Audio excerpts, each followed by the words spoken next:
राजू धर्मपुर नाम के एक गांव में रहा करता था।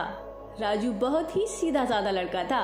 राजू के माता पिता बहुत ही गरीब थे, लेकिन फिर भी राजू को गांव से शहर पढ़ने के लिए भेजते हैं। पढ़ाई के चलते राजू की दोस्ती शहर की लड़की सरिता से हो जाती है। मैं आगे की पढ़ाई गांव से ही करूंगा। मेरे माता पिता बहुत गरीब हैं और शहर की पढ़ाई का खर्चा नहीं उठा पा रहे हैं। मैं उन पर अब और बोझ नहीं बनना चाहता। गांव में रखा ही क्या है, क्या करूँगी गांव जाकर? यही कुछ काम कर लो। मैं गांव जाकर खेती संभालूंगा। पिताजी अब बूढ़े हो गए हैं, उनसे खेती का काम नहीं होता। अरे वाह, गांव में तुम्हारे खेत हैं? मैंने कभी खेत नहीं देखे। क्या तुम मुझे अपने साथ कुछ दिनों के लिए गांव ले चलोगे? राजू कुछ सोचता ही है कि तभी सरिता बोलती है, प्लीज प्लीज प्लीज प्लीज मना मत करना, मेरा बहुत मन है गांव और खेत देखने का। सरिता के इतना रिक्वेस्ट करने पर राजू मना नहीं कर पाता और कहता है, ठीक है, लेकिन शहर के ये फैंसी कपड़े गांव में नहीं चलने वाले, जैसे जीन्स टॉप। वहाँ पर तो ओनली सूट जैसे कपड़े ही पहनने होंगे।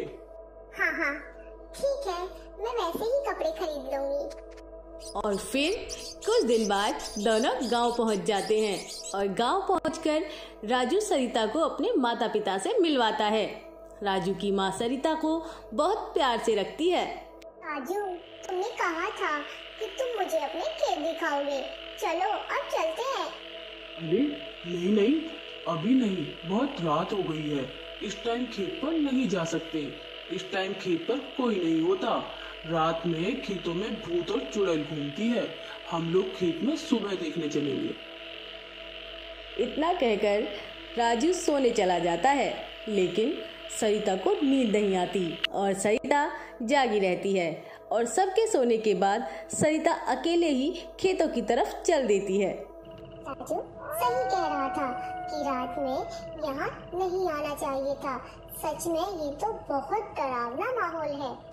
लेकिन सरिता डरते डरते भी आगे बढ़ती रहती है और खेतों के पास पहुंच जाती है। कितना सुंदर दिख रहा है सब कुछ चांदनी रात में। तभी अचानक सरिता की नजर संतरे के बगीचे पर पड़ती है।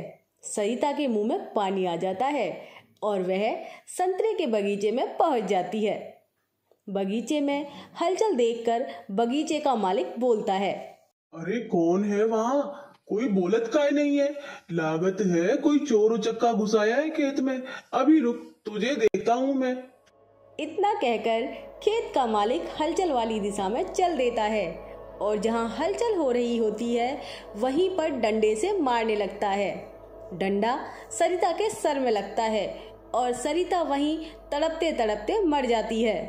अरे देखो तो सही, ये कौन है जो हमरे खेत में घुस आया था? खेत का मालिक जैसे ही उसे देखता है वो चौंक जाता है। अरे ये तो वही लड़की है जो शहर से आई है राजू के यहाँ। मैंने ये क्या कर दिया?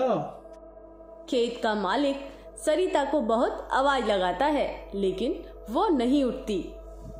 मैं इसे देखूं तो सही कि इसकी सांसें चल भी रही हैं कि नहीं। लेकिन सरिता मर चुकी होती है। सरिता को मरा हुआ देखकर खेत का मालिक बहुत घबरा जाता है और वहाँ से भाग जाता है और सरिता एक चुड़ैल बन जाती है। किसी को नहीं छोड़ूंगी, मुझे बिना वजह मार दिया। ये खेत मेरे हैं, अब कोई नहीं आएगा यहाँ। अब मैं सबको मार डालूंगी। सुबह होती है तो राजू और उसके माता पिता सरिता को बहुत ढूंढते हैं, पर उन्हें सरिता कहीं नहीं मिलती। अब खेत में जो भी जाता चुड़ैल उसे परेशान करती, किसी किसी को जान से भी मार दिया करती थी। अरे ये मेरे खेत में क्या हो गया है? जो मेरे खेत में जाता है वो मर जाता है या तो बहुत ज्यादा डर जाता है। धीरे धीरे इस बात का पता पूरे गांव को चल जाता है और अब कोई भी उन खेतों पर जाने से डरता है। फिर एक दिन खेत का मालिक खेत पर जाता है और चुड़ैल उसके सामने आ जाती है। तूने मुझे बिना वजह मार दिया था। मैंने तेरा कुछ भी नहीं बिगाड़ा था। मैं कब से तुझे मारकर अपनी मौत का बदला लेना चाहती थी और आज तू आ ही गया। अब मैं तुझे मारकर अपना बदला पूरा करूंगी।